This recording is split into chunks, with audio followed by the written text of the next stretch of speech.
At dawn the city is the color of raw clay, pink as a tongue where the sun licks the eastern desert and finds the thousand bricks stacked into pyramids, palaces, and tenements that lean like tired men. Daenerys stands at the high window of the Great Pyramid, the breeze lifting the pale loose hair at her temples. Below, Meereen wakes in layers, the hawkers' bells answering one another along the harbourside, the slap of water against the quay stones, the thud of mill hammers out by the river gate, the whisper of sandals in the streets where freedmen sweep doorsteps with rush brooms because that is what they did yesterday and the day before. A city does not know how to wake without its habits. She has learned this. She has learned many things she did not want to know. The light spills across the zenith of the city like oil. It paints the harpy atop the pyramids in fire. The harpy wears the morning like a crown. "It will be hot," Missandei says from the doorway, soft as a prayer. "Today must be what it is," Daenerys answers. She will not say that heat is a petty fear beside the other ones scratching at the back of her eyes. The city's breath rises warm with dung smoke and cumin and rot. Somewhere beyond the walls the pale mare gallops. The healers say. It will nose the gates and paw until a careless porter opens. And somewhere within the alleys men put on golden masks, and their knives drink air. "It is time," Missandei says, and brings the dress. They cover her in the color of the city. A gown of spun silk the hue of unfired brick, its tissue-thin folds edged in a thin geometry of gold, as if Meereen has decided to wear her. The seamstresses have cut it to glide and to bind in the same breath. Her hair is braided in the Giscari fashion by patient hands that smell of jasmine and tallow, the braids coiled in a pattern that the Green Grace had described as the authority of peace. "It is only a pattern," Daenerys had said, but the Green Grace smiled and said that patterns are laws the hands can keep.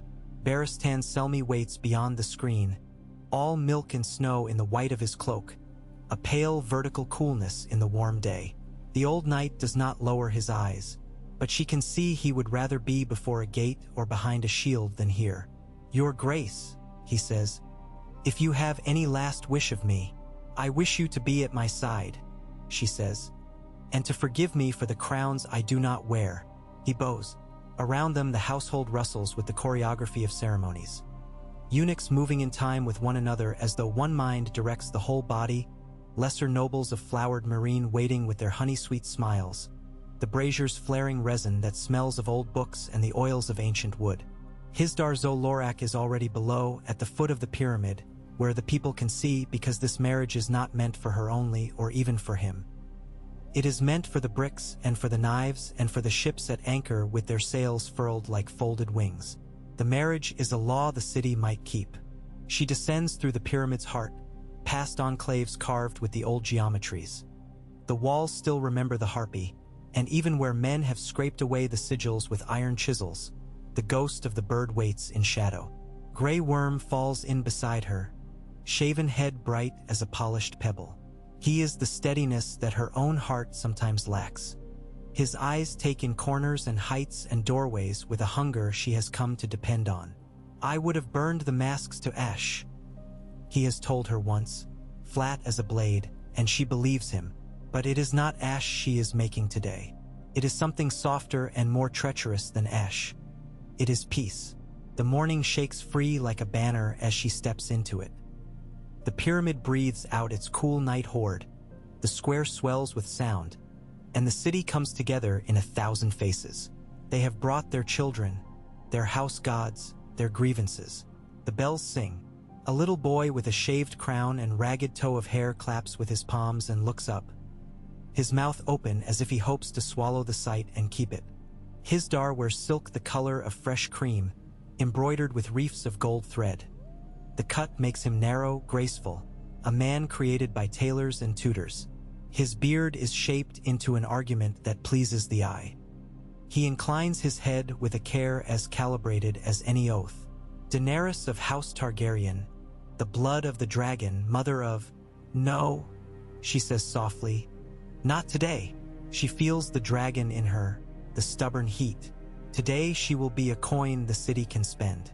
The Green Grace stands between them, taller than memory, her eyes the color of old bronze.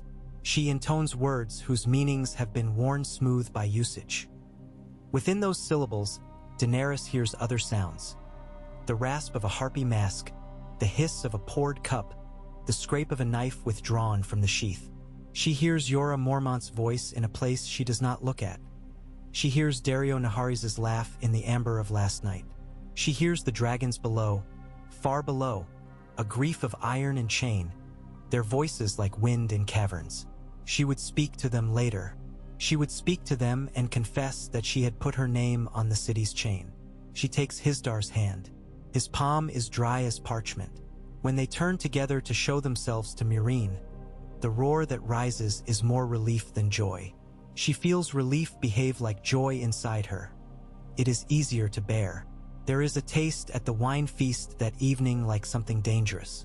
Reznak Reznak claps his hands like a lizard, and slaves, no, freedmen, bring silver dishes in a dazzle.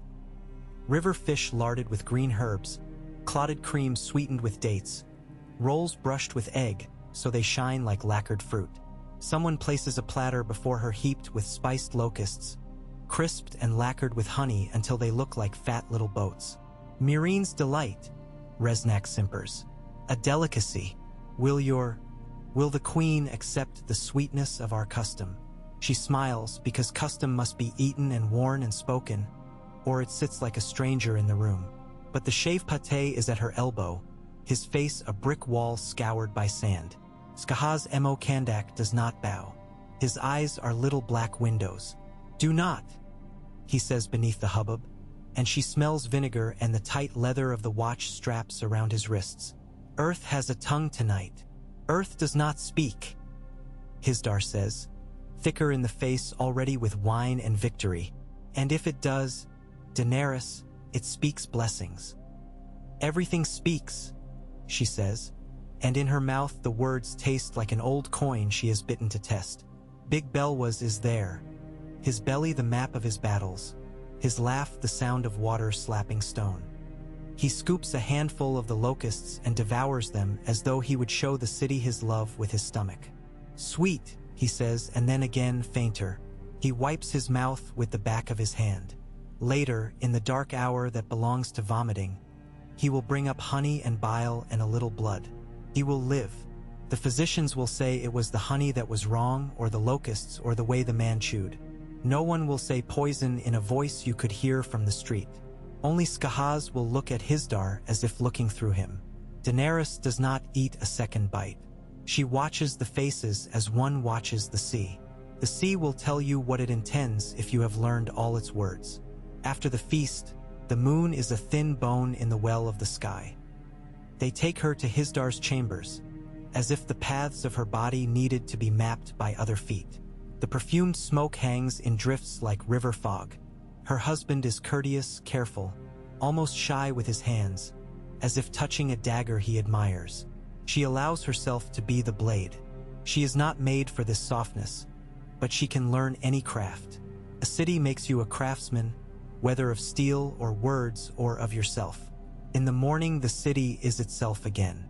The harbor smell finds her at breakfast, tar and brine and fish. It is a smell that tells her ships are already slipping out past the green sea moss stones to carry the news down the coasts, along the lenient breadth of Slaver's Bay. The tale will be told everywhere the same way. The Dragon Queen has married Meereen, has married custom, has married the harpy itself, and in the fighting pits the blood will sweeten the dust once more, because blood is a language even the knives understand. She sits with Hizdahr and her counselors under the carved ceiling of the audience hall. Its tessellations a discipline for the eye. Grey Worm stands by a pillar. Missandei takes down every word with a reed pen that scratches like a thoughtful insect. Reznak announces envoys with a flourish of adjectives. They come in a procession of faces. A weaver with wax-stiff fingers asks for a levy to be lifted on dyed thread. His daughter's eyes are old. A boatman complains that the River Guild now sells water rights to those who used to drink for free. A freedwoman with a scar that bites through her ear folds her hands and speaks in a level voice about a husband taken from her in an alley by men without faces. Her boy stands barefoot and does not blink. Skahaz, Daenerys says, masks. We have taken 12. We will take 12 more, replies the shave pate. But masks breed in the dark like roaches. We need light in the alleys. He wants curfews. He wants heads on spikes. He is a simple instrument, and you can cut cleanly with a simple instrument if your hand does not shake. Hizdahr, she says. Curfews make a city feel conquered, he replies. The way he shapes the word conquered makes it almost eloquent. Better to have the watch double at night. We have good men. Men bought yesterday, Skahaz says. The old city and the new city share a table and call it council. Missandei's pen moves. Barristan shifts the weight on his feet, the plate of his age glinting through the lacquer of his patience. He wants a garrison at the river gate and archers on the walls and a line of pikes. He knows how to defend cities with lines and points. He does not know the angles of the harpy's mind. Neither does she, not wholly, but she is learning. Double the watch, she says at last, and light the alleys with resin torches from sundown to moonset. Keep the curfew as a tool in your pouch, Skahaz, and take it out only if the masks breed faster than we can teach. The words feel like nails hammered into wood. For the woman whose husband was taken, she knows the law she meant to invent as she speaks it. The law did not exist until now, but now it does. We will found a court for the freed. It will sit 3 days each 8 day, and the judges shall be one of my choosing, one from among the freed, and one from among the old families whom the green grace finds acceptable. They will have power to levy fines and to conscript labor for repairs to public works from those who break the peace. If a masked man is found, she looks at Skahaz. No masks. Good, Skahaz says, and a little hungry joy opens in his face like a mouth. Hizdahr steeples his fingers as if building a pyramid with them. This court must also hear petitions from those whose slaves were freed illegally. No, Daenerys says. The word is as simple as a blade. There were no illegal freedoms. There were only men and women who were owned, and now are not. We will hear petitions for contracts where men and women choose bond service with terms, and with an end. In this city, the word end will be a word that exists. The court takes shape in the air as she says it. A hall somewhere near the Weaver's Square, open to the street, the smell of dye and stone dust and cumin in the sun. She sees the benches and the hourglass, and the day they dismiss a case because both parties have arrived with knives instead of words. She will go and sit at the rear and listen. Power is a long apprenticeship in listening. Later she goes down to the pit where Regal and Viserion are chained. The air is parched and iron sour, and the torchlight paints the stones with wavering gold. The dragons have grown thicker since she last stood with them. Captivity is a diet, but not a famine.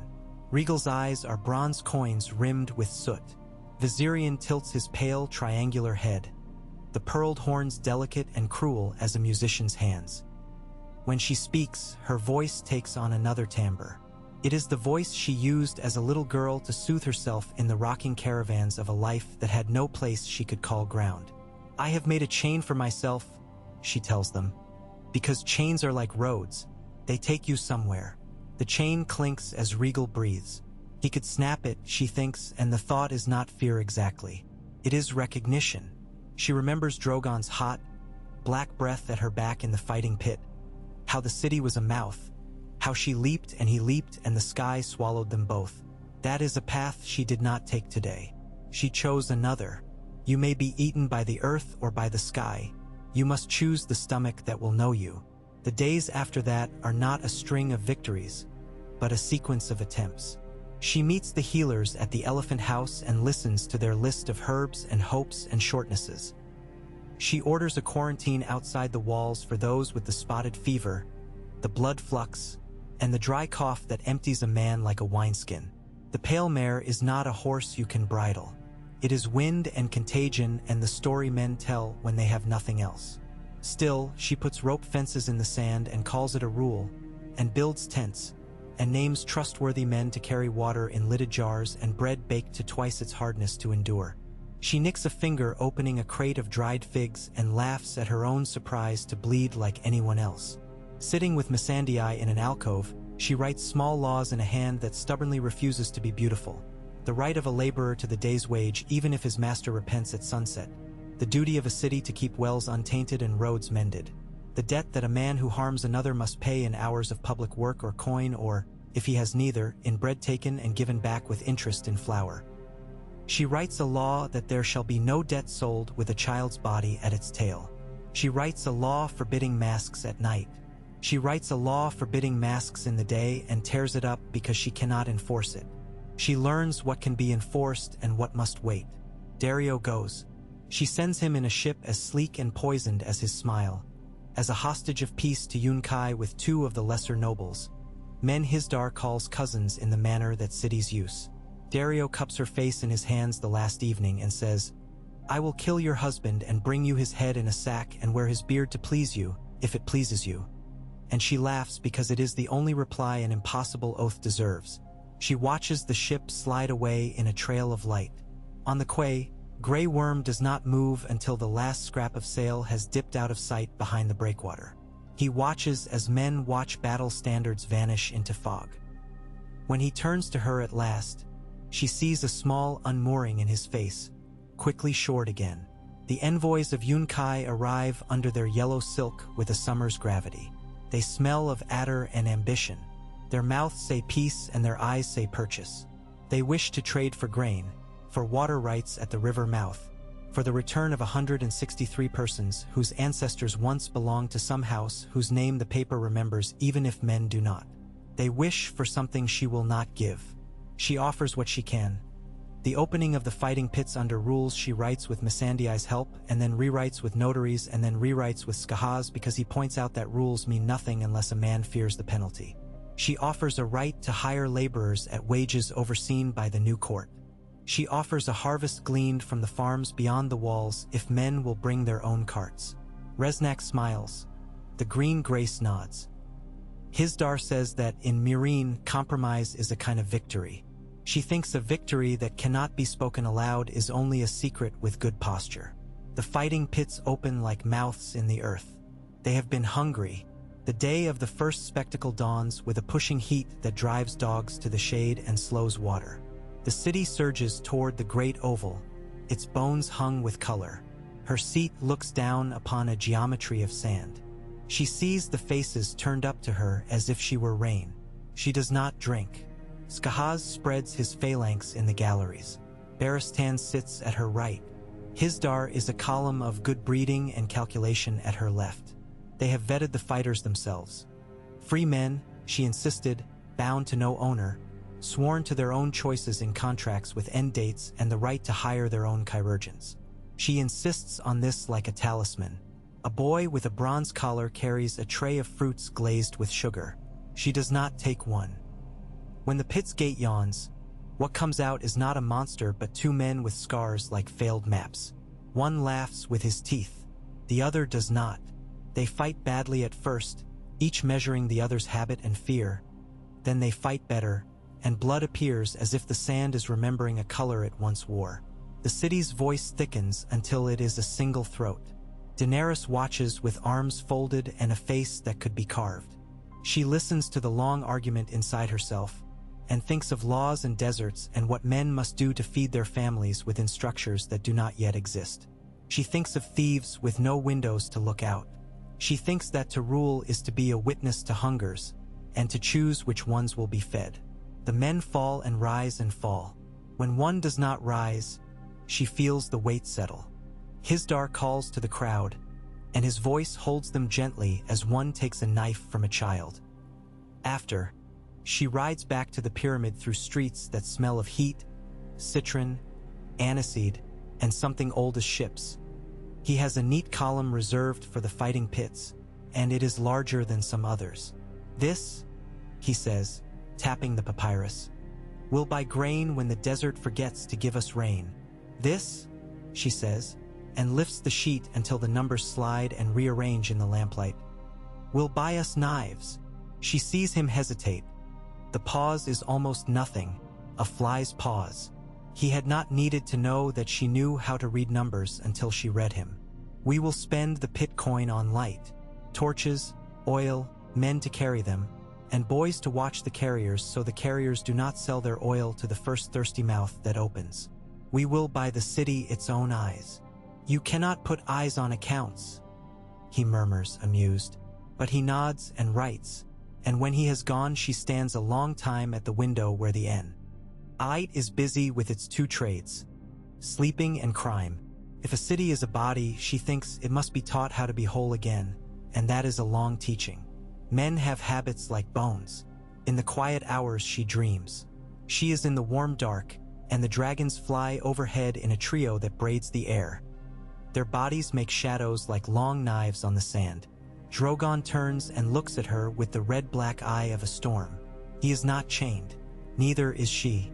She wakes with the taste of iron in her mouth, and goes down to the pit with a lamp to look on the chained ones and whisper the names of rivers to them until they sleep. The letters begin to come from places that are not Meereen. Volantis writes in red ink as if the letters had cut themselves free from bleeding men. They will send ships to police the bay, they say, to protect commerce, which is to say, to protect their own. Karth writes with the slow, elaborate courtesy of an injury that believes itself to be a courtesy. They will trade silks for spices. They will send envoys to ensure that contracts are honored as if contracts are gods. Somewhere westward a storm god with a drowned smell is stirring in his longboat. Word reaches her of black-sailed ships out beyond the yellow haze, and of an axe of smoke at their prow. Barristan's mouth tightens. The Iron-born, he says, as if naming a sickness. And then Dorne writes, the parchment is heavy and smells faintly of oranges. The seal is a sun pierced with a spear. The letter is in a soft, precise hand that dares to be honest. It speaks of an old pact and a new offer.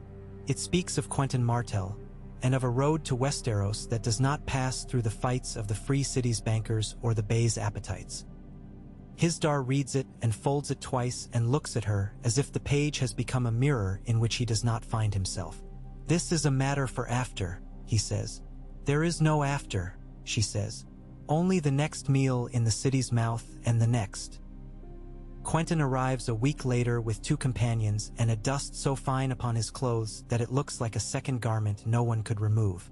He is grave to the point of invisibility. The boy is not handsome. He is a vessel with more wine than display. He kneels with a Dornishman's stubbornness, not as if offering himself to a god, but as if offering to a door a key that has been shaped for it. I come with my father's word, he says, and with a road in my heart. She receives him in the cool of the morning, in the little garden where someone has coaxed a fig tree to grow by singing to it with water.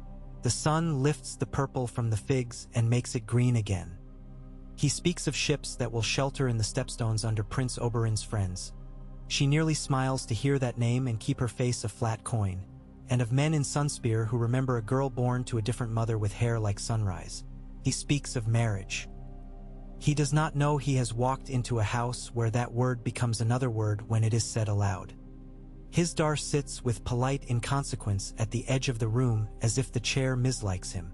Skahaz watches the boy as one watches a clock, waiting for it to make a sound it must. Rise, she tells Quentyn. Eat with us.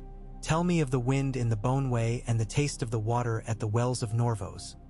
Tell me a thing no envoy has told me. He rises. He eats. He tells her of a caravan woman 2 weeks from here who keeps a jar of sand in which she stores words she likes, so that she can remember that words themselves are a kind of food. She listens. She keeps that word in her own jar. After, when he has gone to sleep in the cool room they have found for him, Hizdahr says, he has nothing but promises, and we have just begun to turn Meereen toward itself. Westeros is a thing that breaks queens. Ask your father's ghost. Do not speak of my father, she says, and the room suffers a small winter. And do not teach me what my blood remembers better than you do.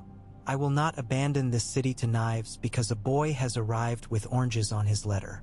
I married Meereen. My vows are words I choose to keep. Hizdahr looks away. When he looks back, there is a small new calculation seated behind his eyes. She thinks of the locusts. She thinks of Belwa's retching honey and bile. She thinks of Skahaz's hard stillness whenever Hizdahr speaks. Peace is a room with too many doors. The pale mare finds the gates despite ropes and rules. not in a rush but with a thief's patient hands. One morning the cough begins in the indigo market, and by evening the healers are chalking symbols on 2 doors in the weaver's quarter, and on a third on a street where sellers of fried sweets shout to drown one another. She opens more tents. She buys more linen. She forbids funerals that last a day and a night.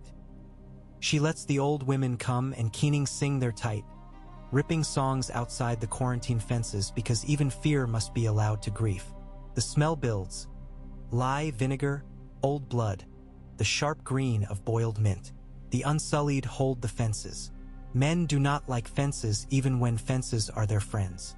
She walks among them until dusk, her veil damp with other people's breath.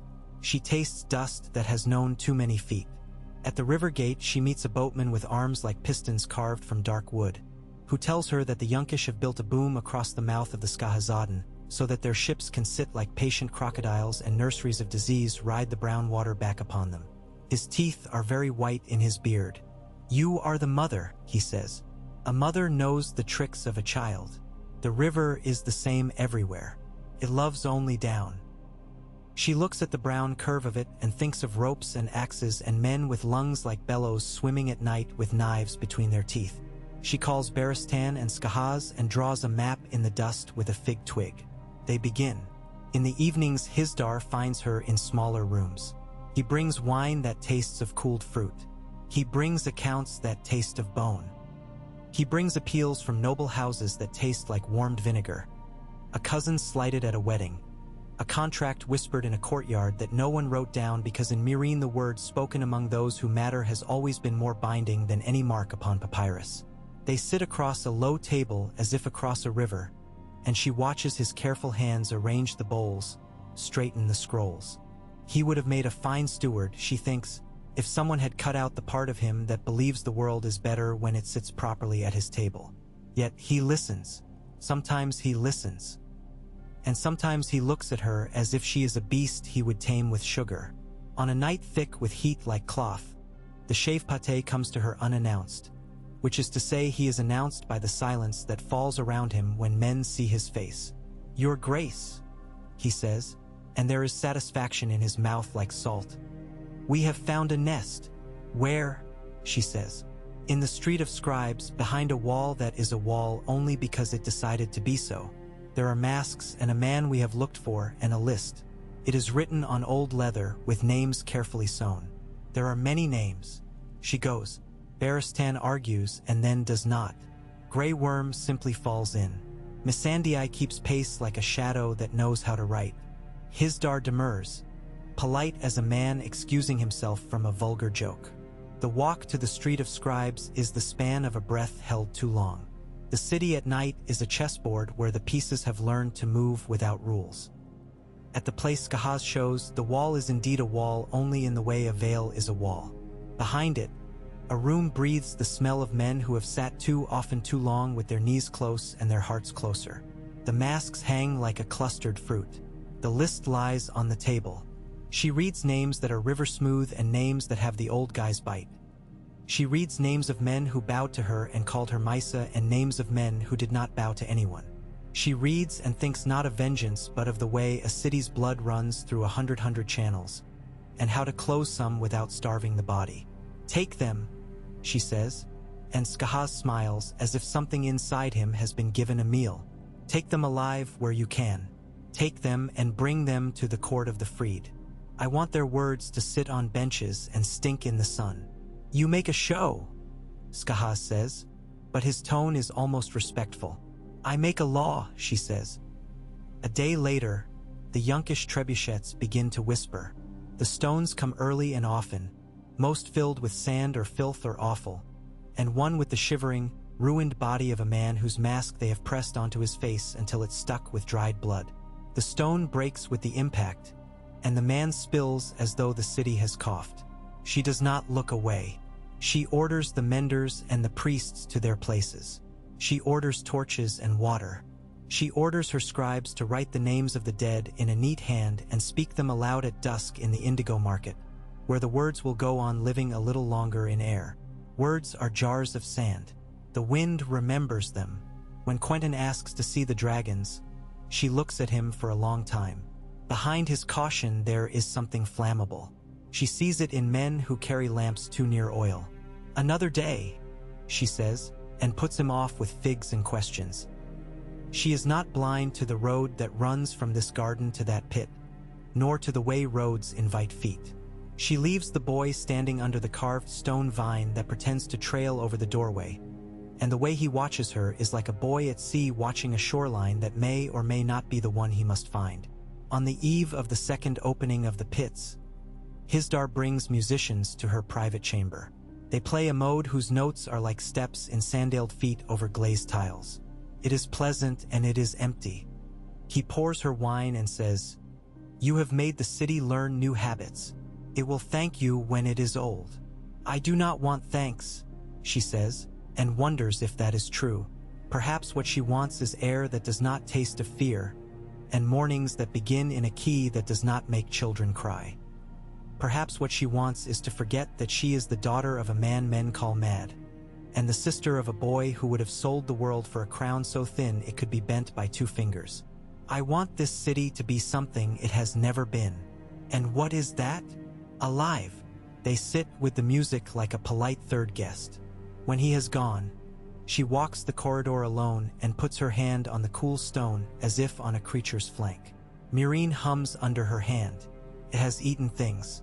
It will eat more. She tells it, without moving her lips, that she will not leave it until she has taught it to eat more gently. The city does not reply. Cities do not speak, Hizdahr has said, but she has learned how to listen to their silence.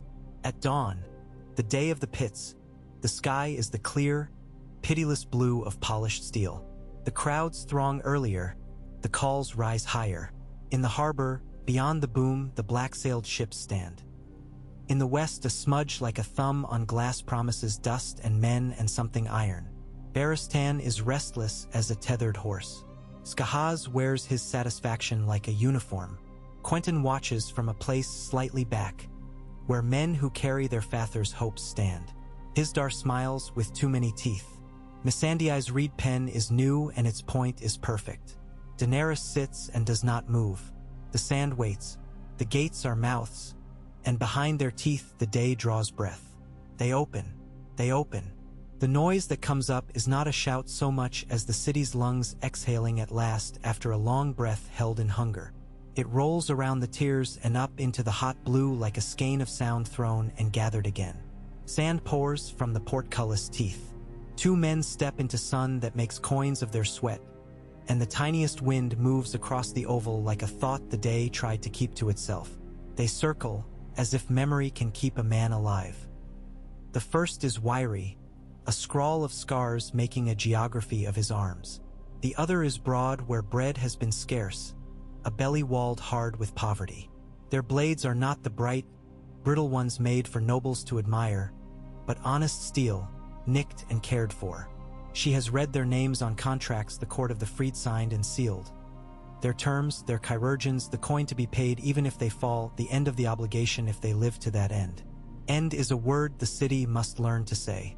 She has written it often enough that the letter forms come now with fewer blots, the quill obeying her more readily than men do. Someone to her left laughs too softly. Hizdahr's hand rests on his knee as if on the neck of a cat. Barristan sits motionless, but the set of his mouth has become a rule. Skahaz disperses his men through aisles full of heat and rancid joy. Their eyes work like a loom. Steel catches steel. The sound is small against the crowd's greed, like the clink of coins counted far away, but it reaches her, bright and clinical. She watches not the blades but the men's feet, how hunger treads. The smaller man slips, sand making a new history of his footing. The other presses, and for a moment they are almost brothers, so close that each could whisper to the other's ear. When one sinks, it is like a city's old habit lowering its head again. Blood appears politely as if invited. The cry that rises is a praise song for appetite. Daenerys does not move. She keeps her hands folded, the fingers heavy with rings that have come to her with the city, ornaments whose gold remembers wrists that signed bills of sale for human lives. The rings do not know shame, but she does. She wears them anyway, because all ghosts deserve witness. A boy runs across the sand with a skin of water for the victor. The man drinks, hands it back, and looks up where she sits. He does not ask permission to live. He has already done that work with his body. She inclines her head the smallest degree. Missandei's reed whispers beside her, keeping the records that laws will later feed on. A second bout follows. A pair of women with braided hair and short stabbing knives, their thighs taut with the story of years in a tannery where hides the color of old meat were worked with human spite instead of patience. They move with the contempt of those used to being watched for the wrong reasons. Their fight is quick, decisive. One goes down with her knife still in her hand, eyes open, mouth open, as if she would argue with the sky. The other kneels, touches 2 fingers to her fallen sister's forehead, and rises. The city proves it knows a different sound. The noise it makes this time is rough and admiring. In her chest, something acknowledges it too, as one recognizes a word in a tongue not one's own. When the gates yaw and a boar shoulders out, a creature too pale for the sun, crusted with dust, tusks stained a dark that might be old blood or simply the memory of root and bark, there is a slither of discomfort through the tears. Hizdahr leans forward. His voice carries with the practice of a man who learned long ago how to move other people's mouths. From the estates at the Sweetwater Canal, a beast the like of which, no children, Daenerys says, too low for all the tears to hear, exactly loud enough for Hizdahr and Resnak and the heralds. She has already fought this battle in rooms that smelled of figs and ink. She wins it again between one breath and the next. The boar's hide holds the light like glazed clay. The man who faces it is nimble and unafraid in a way people mistake for stupidity. He is not stupid. He has a heavy net and a spear with a wide leaf-shaped head. When the boar feints left, he moves with it, a ragged dance. When it commits, he does not. He turns the charge. The net hisses in the throat of air. The spear finds the hollow behind the ear. The beast falls the way a roof falls. The people come to their feet, and the sound they make is savage and clean as a wave breaking on rock. Blood arcs and patters, and for a long breath she hears only the rain of it. Later, in the shadowed heat of the returning corridors, the smell of resin torches pricks her nose. The day turns its blade slowly. In the audience chamber she receives men who have learned to smile with half their mouths, and women who do not smile at all. Petition, decree, adjustment. A brick cartel wishes to set its own prices. She says no, and writes the number herself, listening to Missandei murmur the Nathi word for fair and the Meereenese for enough. A knot of river women wants the right to sell water from a well that has never been theirs.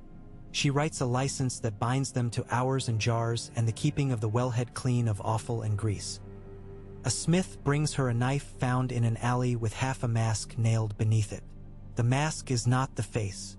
She orders lanterns and a patrol to watch the street of lantern makers, because that is where the masks are best cut. Her justice is a patchwork quilt. She mends the city and knows there are always holes where cold will find the sleepers. At sunset, she walks to the quarantine with a scarf across her nose and mouth and the short linen gloves the healers insist on. The pale mare runs with muffled hooves here, not a gallop but a gait that carries men and women to doors they will not leave. The tents are smaller than grief and larger than hope. Flies string themselves like beads. The priests of the great shepherd and the small gods both bring their measures of kindness and their measures of superstition. She chooses what she can from each and orders the rest to be kept outside the ropes with knives and kisses. The unsullied stand as unyielding as pillars carved in one stroke. She stops by a woman whose skin has been scoured by fever until it gleams like oiled wood. The woman takes Daenerys' gloved hand and presses it to her forehead, murmuring a name that is not Daenerys. Sometimes people call her mother and mean something true.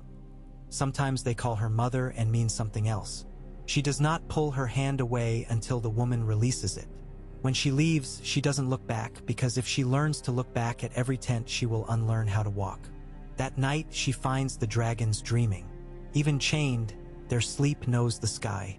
Regal's breath pulse warms the stone. Viserian's tongue flicks once, tasting the heat her lamp brings. She sits on a broken block, skirt gathered from the damp, and speaks her hours into their dark. They think peace is wine, she tells them. They think you sweeten it or sour it as you please. They do not understand that wine is only a kind of blood we choose to drink. Viserion opens one eye the color of old ivory tinged with smoke, and closes it again. She feels the throb of the chains through the soles of her feet, as if she were standing on the flank of some buried iron beast. She wants, with a want too large to tidy, to break all the chains and to light everything that stinks on fire and to feed her rage to the air. Instead she sits until the lamp gutters and says the names of rivers to them, the names of winds, the names of places across which she once was carried like a small packet of hope. Pentos, Mir, Tyrosh, Kohor. She says Winterfell, though her knowledge of it is only a handful of syllables and a picture of cold stone in a cold land and a boy's face she has never seen and once thought of as cousin and now does not know what to do with. In the middle of the night Missandei wakes her with a candle cupped in both hands. There is a man, she says, at the river gate, who says he knows how to cut the boom. I know how to cut the boom, Daenerys says, and is surprised to hear her voice sound like a woman who has slept 5 hours in 5 days. But he knows the guard of the boom, Missandei replies softly, and in her eyes there is the passage of thought like a fish through shallows. He used to be the guard. They take this man into the room that used to be the treasury, where the shelves still breathe the faint fat smell of oiled wood and the stale coin breath of years. He is narrow, with shoulders that have learned to fit through other people's doors. He holds his cap in both hands, fingers worrying the cloth without his notice. His left ear is torn into a curl where someone took something from it long ago. He tells them in plain words how Yunkai anchors its beam, how the chains are fastened to stones sunk into riverbed and then covered with rock and sand, how 5 boats patrol at night with men who drink less than other men in the pay of Yunkai, and how one of those boats has a bowman who falls asleep straight-backed and never drops his bow. Skahaz places questions like stones across a stream. The man steps on each without stumbling. When he is done, he lifts his eyes the smallest fraction. I have a sister, he says. Her girl is in the tents. They say no one may go in, for love or other, except fellows with the baskets. It is good, keeps folk from dying who would not. But if a mother dies and her babe is in the tent with her, and the Unsullied will not take a babe to its grandmother because it is not on a list, then a grandmother may do foolish things. Who told you this? Skahaz says, but the man does not answer him. He looks at Daenerys. His face is not pleading. It is a face that has made trades before. We will take the boom, she says, because she was going to already. But now she tells him this as if she has not. We will write a pass for the grandmother. No one will be harmed who goes to the rope with her hands open. What is your sister's name? He looks relieved and ashamed to be relieved. Men are complicated because their lives are. He speaks the name, and Missandei writes it as if she is putting it inside a small box where it will be safe. When he is gone, Skahaz says, he is not a liar. Most men tell the truth when they believe it will buy them what they want, she says. So do kings. At dawn the river looks innocent. It is not. The Unsullied who go into it move with the unself of soldiers who know the shape of their deaths. They swim at angles. They carry long knives in their teeth and oil in stoppered goatskins. They take ropes where ropes want to be. They silence men who must be silenced with hands that do not shake, and let a boy sleep who is sleeping so soundly upright. 3 torches go out and are lit again under the water because the men who carry them have rehearsed this wetly in their heads enough times that their bodies have learned new lungs. When the beams burn, they do not burst into drama. They char with stubborn, sullen reluctance, the way men change their minds. But fire is patient. Fire argues. Fire wins when given time and air. At mid-morning, a cheer rolls up the river's long mouth like something a god might do in a good story. Boats in the city's harbor lift their noses. On the far bank, men-shaped ants run about on a raft, and one falls in with a splash too small to count. She hears, or thinks she hears, the river's own voice for a moment. Down, down. Yunkai answers with more stones. Some are jars of offal that burst like rotten fruit. One is a jar alive with hissing beauty. When it breaks, a thing the size of a child and the weight of malice scuttles across stone. Its poisonous tail snaps with a scholar's dispassion. Barristan's sword makes a neat silver line, and the thing divides into truth and consequence. Skahaz picks up one half with a folded cloth, puts it into a jar of strong vinegar as if bottling someone's bad idea for later instruction. "They are running out of clever," he says without satisfaction. That afternoon she holds court in the new hall near the Weaver's Quarter, where men and women come with wrongs stacked in their arms like laundry. The benches are crowded. The room is hot. A girl with no hair beneath her scarf sits at the back, leaning her head against a pillar, and sleeps through the entire session, her mouth slightly open. Daenerys watches her sleep like a benediction she did not know she needed. A nobleman with a gold wire threaded through one ear complains of a freedman who built a second oven against their shared wall and ruined the plaster. The freedman says the nobleman has started selling bread as if he invented bread, and his bread is stale as ideas that have sat too long in the shade of money. Missandei translates without any gust of her own opinion in it. Daenerys listens, asks where the oven smokes out, asks where the wall leans, sends a scribe to look, and finds the nobleman for counterfeiting the guild seal on his loaves. The freedman is admonished to move his oven 1 cubit and 1 palm width away. He looks as if this mercy is a stone he must learn to carry properly. He nods and nearly smiles and leaves the hall as if leaving a temple. The nobleman bows and goes away angry in a quiet, meticulous way. Both will tell the story at home tonight in kitchens that smell of yeast, and the city will learn her in their mouths. At dusk, Quentin Martell asks again. He does it politely, but there is a seam in his voice where desire has rubbed raw. "Let me see them," he says. "I ask it of you as one who has kept faith." "You have kept your father's faith," she answers, "and that is a fine thing.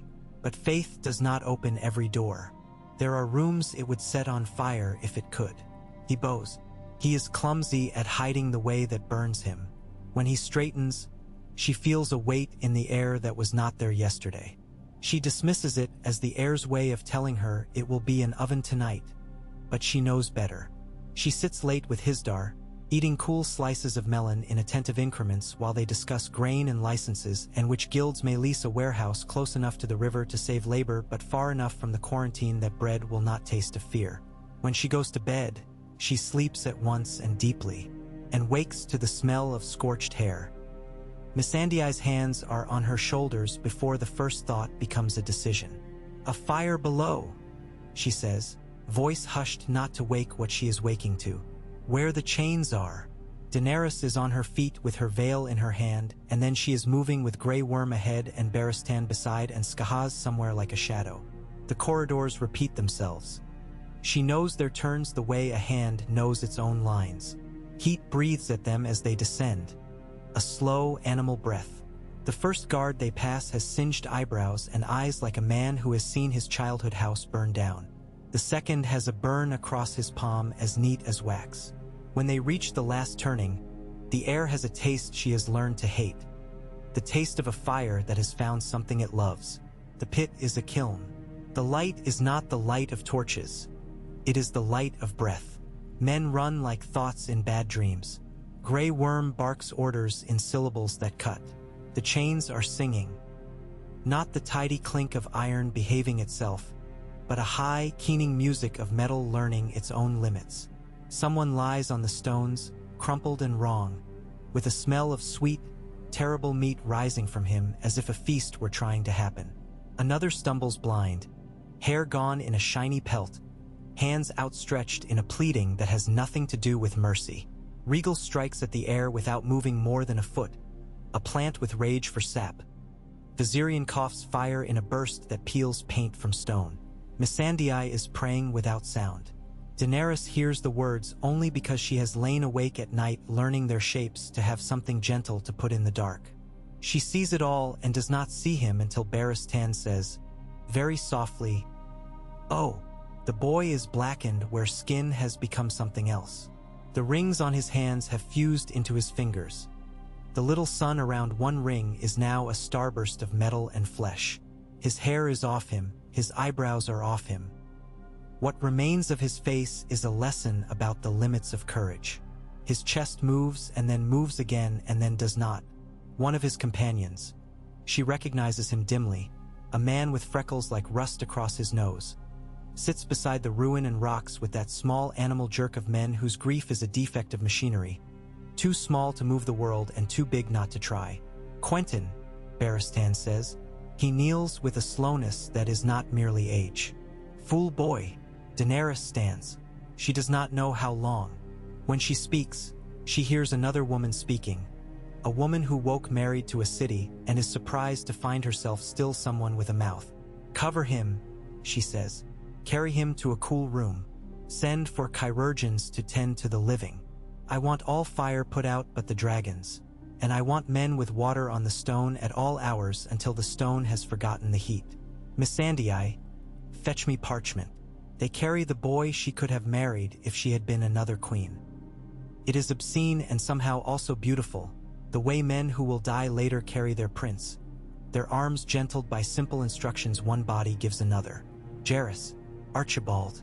The names come to her because Missandei has a catalog for such names, and because she is a woman who listens. When the room is cool, when the page is white, when the lamp is ordinary and small, she writes. To Doran Nimrose Martell, she begins, Prince of Dorne. She tells him his son is dead in a hand that does not miswrite a single letter.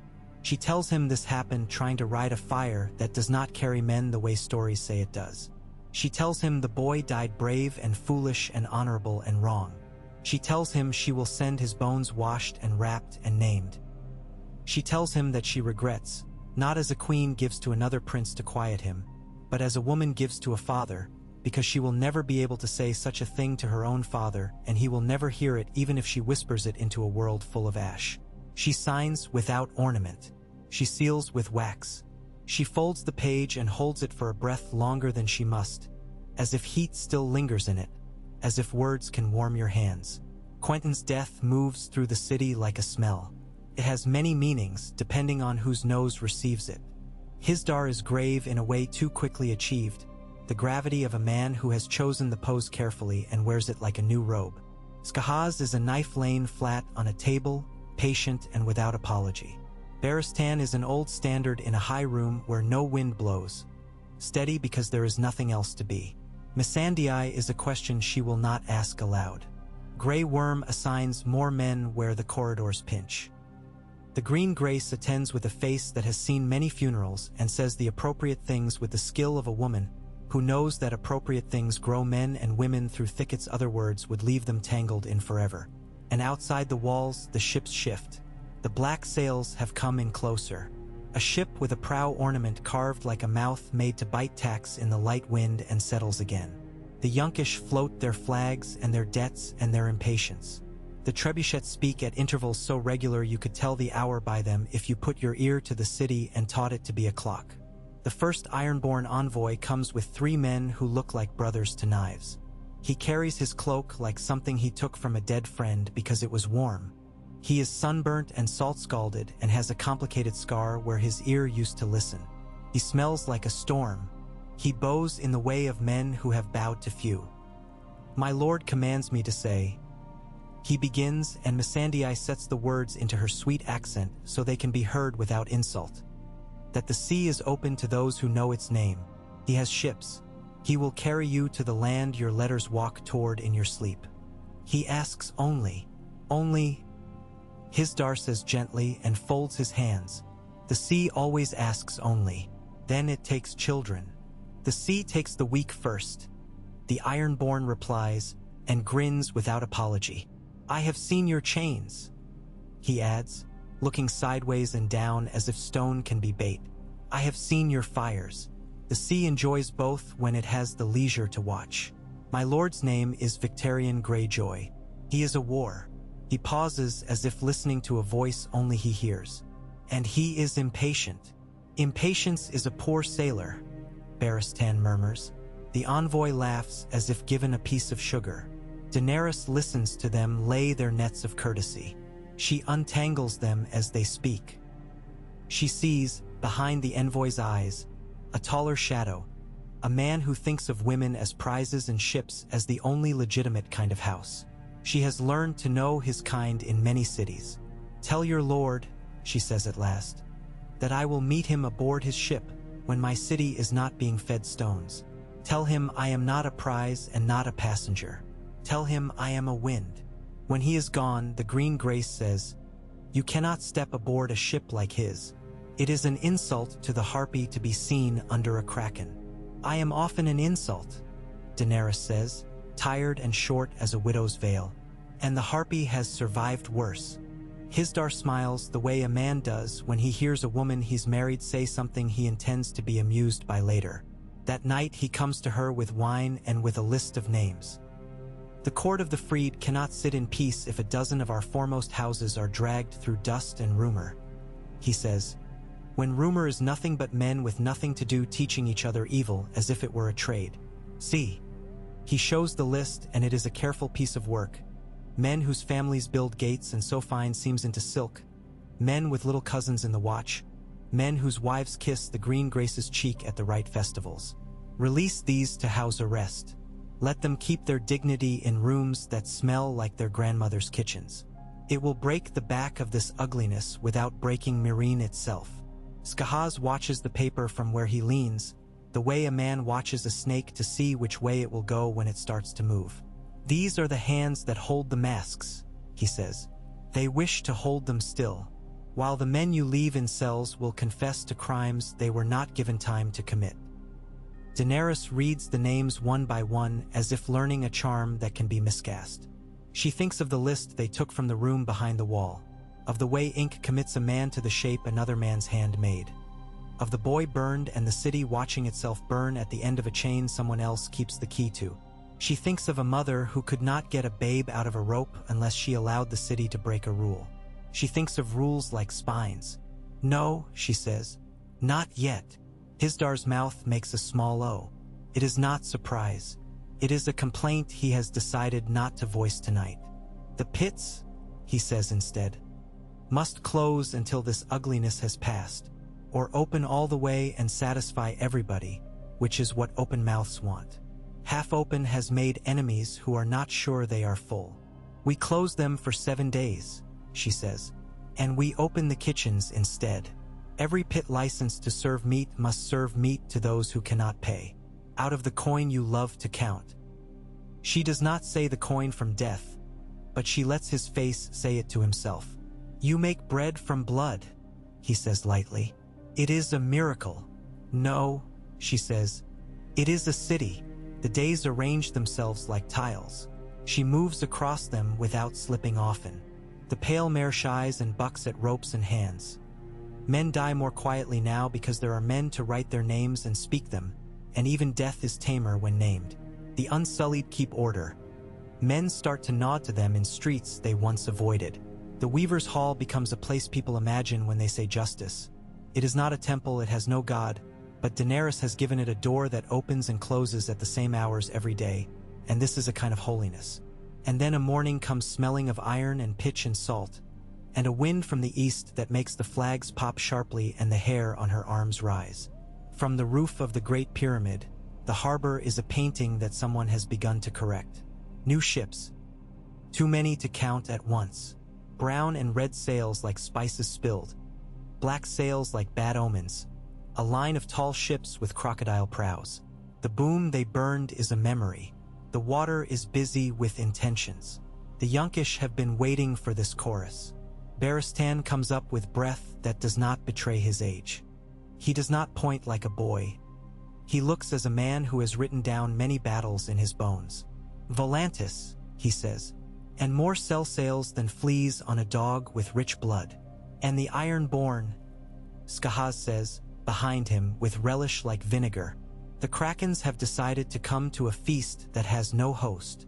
They believe they are the host," Barristan replies without inflection. Daenerys watches men shout on decks, and sailors roll sail, and anchors bite. She feels the city under her, that animal hum, go alert the way cats do when a stranger steps into a room. Her hands go cold because the day is warm. She thinks of the dragons below and their restless chains. She thinks of Drogon's shadow once, and his heat like a slap on her face, and how it felt to have him take her up where air is a blade so clean it cuts without pain. She thinks of the letters from the west, the oranges and wax seal, the boy whose dust is cooling. She thinks of a winter with a name she has carried like jewelry she cannot afford. She goes down. She does not call for a palanquin, though the day is heat and glamour. She walks with Grey Worm, Barristan, Skahaz, Missandei, Hizdahr, and the Green Grace, a procession as odd as any temple's, and the city notices and gives them its attentions like a field gives mice to a hawk. At the River Ward gate she meets the same boatman, his beard wet, his eyes bright with the kind of joy men feel when work is coming that will either kill them or tell them their names again in a voice they recognize. "Mother," he says, and it is the kind of mother that belongs to smoke and soup and other people's children. "Your river is full of teeth. Do you love it anyway?" she asks him, because she wants to hear a man answer such a question with his mouth and not with his boat. "Lady," he says, and shrugs so wide the whole river sits on his shoulders for a beat. "If you only love things that do not bite you, you will run out of love before you run out of things." She laughs, which she has not done for 3 days without hearing someone else's weeping behind it. It spills out of her cleanly, and the sound seems to turn heads along the quay. By midday the first envoys come ashore with everything about them polished to persuasion. The Volantines bring speeches like trays of sugared dates. They talk of the stability of markets and the religiosity of contracts and the pity a great city must feel for smaller ones. Behind their words are oars. Behind the oars are chains. She looks through them and does not blink. The sell sails bring boasts and stories that are mostly true. She tells them a better story, of coin on her table for any man who fights for Meereen and keeps his contract to the letter and goes when the letter says go. It is a small story, not a grand one, and sell sails prefer small stories that end in coy. Some of them change sides with the neatness of birds changing trees. Others will fight more honestly with her enemies because they like their current cooks and their current captains better. Honest is a poor word in such mouths, but it has its use. In the late afternoon, her iron-born returns, sun in his hair like dust in a room no one cleans. "My lord is on his deck," he says, "and the sea is not shy." She goes. The longboat that takes her across moves the way careful men move around sleeping snakes.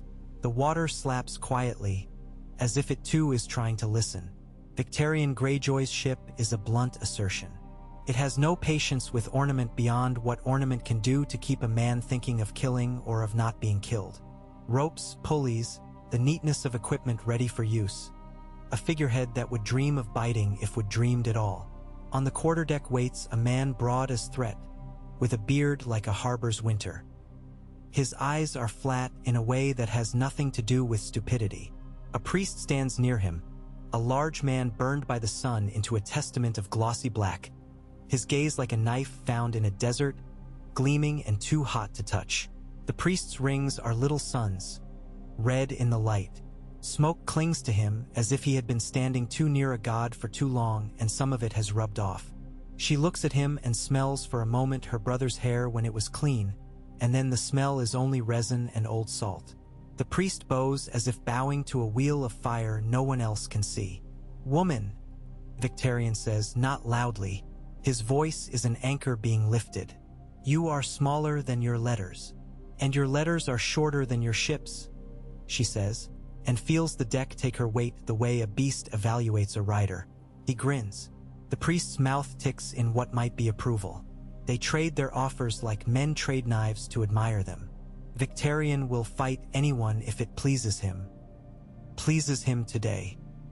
He will carry her west if it pleases him. His ships are impatient for profit and for a tale to tell women in taverns where benches have names carved into them and cups smell of stale storms. He will marry her if it pleases him. The word is a hammer handled carelessly. She lets it bang once, then takes it out of his hand without seeming to. "I am married," she says, and lets the words drop onto the deck between them like a net too light to hold anything and too well made not to. She watches where his eyes go. They do not go where she expected.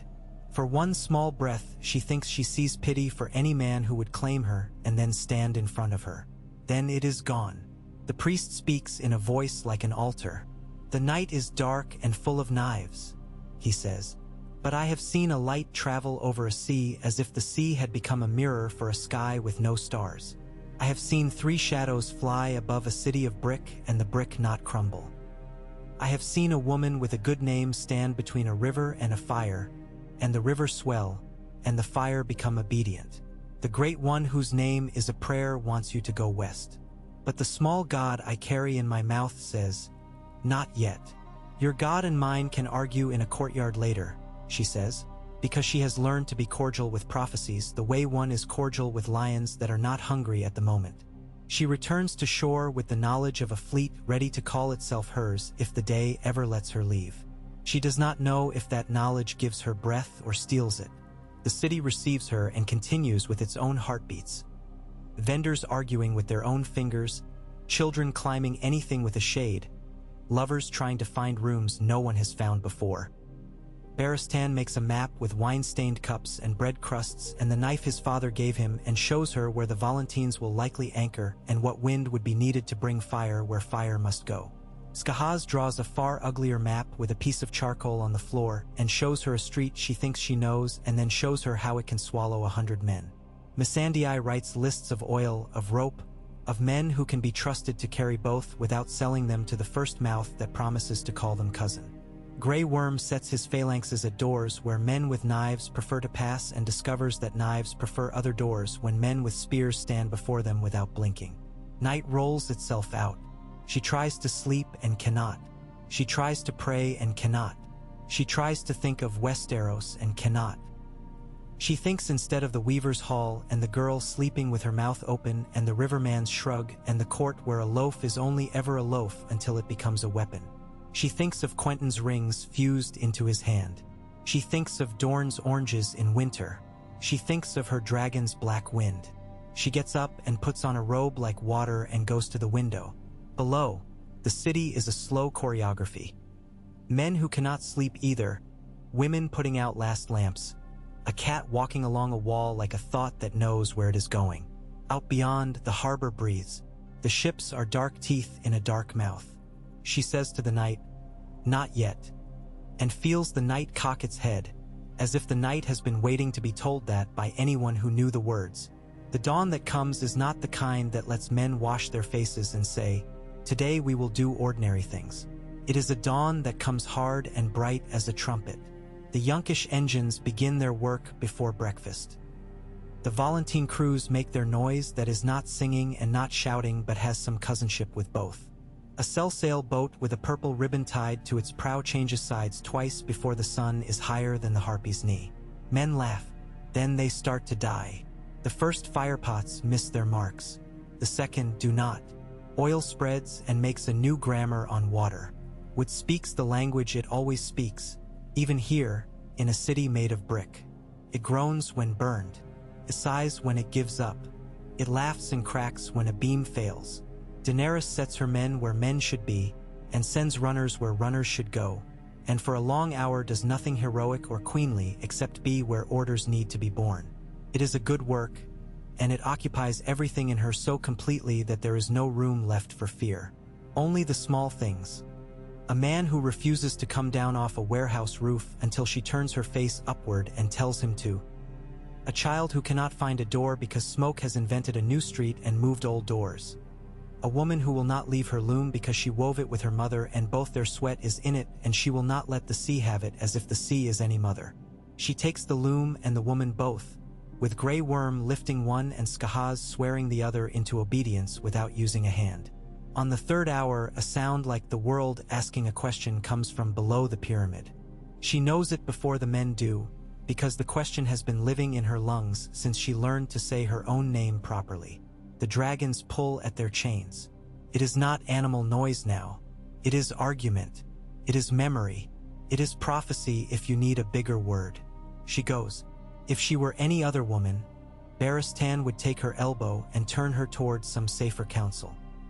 He looks at her, sees the room in which she is standing without any walls, and merely walks with her without trying to close any doors. Missandei comes with ink on her fingers. Skahaz watches their backs and watches the corners. Hizdahr does not come. It is possible he cannot. It is possible he can and prefers not. She does not have time to decide which possibility will matter later. The chains are taut. The pit is a throat again, a church again, a kiln again. Heat rises like a sound too low to hear. Regal's head swings with a new impatience. Viserion's pale muzzle is soot-stained, and there is a line of blood like a signature down his jaw from some coral men cannot see. She walks to the edge of the platform where she has stood and not flinched before. The smell in her nose is not fear. It is recognition. She speaks the names of winds again, out loud this time. Someone behind her whispers, "Foolish." She keeps going. "Zhao," she says, the syllable her brother taught her because it was a pretty sound in the mouth and meant nothing to him but means everything to her. Sonar, Vezov, Mir. She opens her hands. Idra. The chains do not do her the courtesy of falling apart and letting her be miraculous. They hold. The dragons taste her voice and give it back to her changed. Regal coughs smoke. Viserion lowers his head and blinks in the slow, terrible way of predators deciding there is no wall where a wall appears to stand. She looks at their eyes and refuses to lower hers. "I married this city," she says softly, and the word married tastes nothing like the night the green grace made it taste. "I married its hunger and its children and its ugliness and its law. I will not leave it until it can stand without me. Help me, or do not. But do not tear down the house while I am still in it." The chains go slack the smallest breath and then do not. But the necks that are at the end of them come down. The sound that swells up from the men behind her is not a cheer. No one cheers a woman for not being eaten. It is a long, careful breath, like men restarting their hearts. She steps back slowly, a ritual of inches, and the dragons lift their heads again. It is not victory. It is not even peace. It is a truce with something older than both. She will take it. When she returns to the roof, the city is different in a way that cannot be seen. Men are where men were. Ships are where ships were. Fire is where fire should not be. But under all that, something has shifted on its axis a quarter turn. Grey Worm sees it too. He does not speak of it. He adjusts his lines a thumb's width. Barristan sees it. He moves 2 archers and does not explain himself to anyone. Skahaz sees it and grins like a man who has heard of a feast and will consider tasting it after he sticks a knife in a throat. Hizdahr does not see it. He points to a smudge of smoke and tells a boy in a neat voice to tell men to go there and throw water at it. His eyes have that damp shine the very rich get when they cannot decide if they are moved. By late day, the first Volantene ships that thought themselves too proud to burn have learned humility. They drift ignominiously away, mastheads hacked, rigging snarled, men cursing in 3 languages and praying in none. A sail captain with a famous red scarf across his chest changes sides a 3rd time, this time by leaping into the harbor and swimming with strokes that promise never to break a contract again because he cannot write a contract underwater.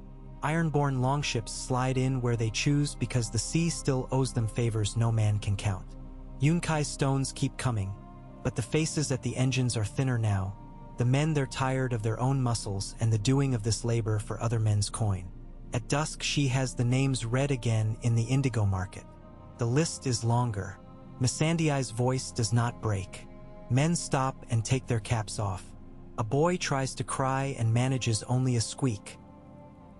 His father lifts him and it becomes a proper wail, and the father looks relieved, as if a counterweight has been hung where it belongs. She plans to sleep and does not. Hizdahr comes to her again, this time without wine. He looks older by 10 hours. "Close the court," he says almost kindly, as if she is tired and he is being reasonable for both of them. "Open the pits. Give them their bread and their games as you have given them their names and their laws. It will steady the city." I say this as someone who knows its throat. She sees the moment open in front of her. A door she has walked through before and never liked the room beyond it. "I will open the kitchens more," she says instead. "I will open the wells longer. I will open the storehouses and measure out grain with a fair hand. I will open the gates to those who come from the farms with carts to bring their figs and their onions. and I will open the purses of the watch to buy the carts if the men cannot sell because the men are afraid. But I will not open the pits for 7 more days. And after, we will see." He looks at her as if she is a rope he thought he could cut with his teeth and has just learned is woven of something that has no name. He bows. It is a bow that thinks it is a kindness. When he rises, his eyes are full of the oldest thing men put in their eyes when they cannot move a woman with their best words. Calculation. It is possible he is the harpy. It is possible he is not. It matters less every hour now, because the harpy has always been the city's way of putting a face on its own fear. To kill a monster you must first know what it eats. She does. It eats habit and the excuse of custom and the small, tidy arithmetic that licenses a man to go on doing harm a little at a time so he never has to confess to himself that he loves harm. She will starve it. That night she takes off the rings and sets them on the table in a row. Her fingers look strange without them, young and bare and still capable of making fists. She closes her hand and opens it. The skin is marked white where gold sat.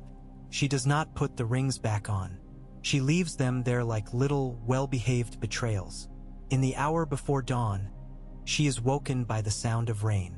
She lies still and listens, and at first believes herself mistaken. The day has been dry for weeks, but when she stands and goes to the window, there it is. Not a downpour, not a forgiveness, but a rehearsal of rain. It dots the dust, sends up the smallest breaths of sweet wet. It darkens the shoulders of men and makes their hair look like hair in books. Children run out and lift their faces and laugh because laughter is the only word rain asks for. She puts her face to the lattice and lets it tick against her mouth. Somewhere in the distance a dragon calls, a long, complicated sound, like a chord played on an instrument older than instruments. It is not a promise. It is not a threat. It is simply that the creature is alive. She smiles without knowing she has. When the rain stops, the city smells for a moment like itself before men taught it to stink. She spends the day writing, listening, walking, speaking. She orders the foundry of the old bellmakers to begin casting heads for the new city wells. Iron mouths with simple levers a child can lift. She orders men with quiet hands and suspicious minds to pick through the ash of a certain burned storehouse and tell her whether the fire had an honest beginning or an instructed one. She orders a school in the indigo market to teach boys and girls the work of numbers and letters.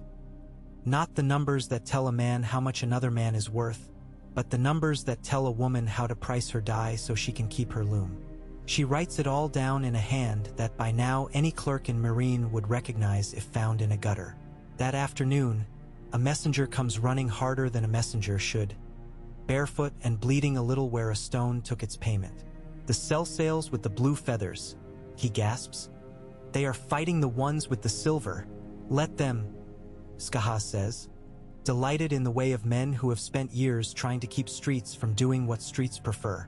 When dogs teach each other manners, a man may sit, but it is not that. The men he speaks of are fighting toward a gate with a stubborn, deliberate competence that stinks of planning. She goes at once. Barristan frowns his disapproval at her being a queen and being fond of breathing at once. It has no effect on her feet. At the gate she sees the move. A wedge, not too narrow, not too proud, aimed not at the gatehouse but at the water seller's stalls where men gather without thinking and therefore will make splendid captives. She sees, too, a quiet stream of masked men flowing toward the ruckus from 3 different alleys that smell of sheep fat and printer's ink and old rope. She does not even need to speak. Grey Worm's hand lifts. The phalanx does what a good phalanx does. It makes new walls where old ones fail, mobile and purposeful.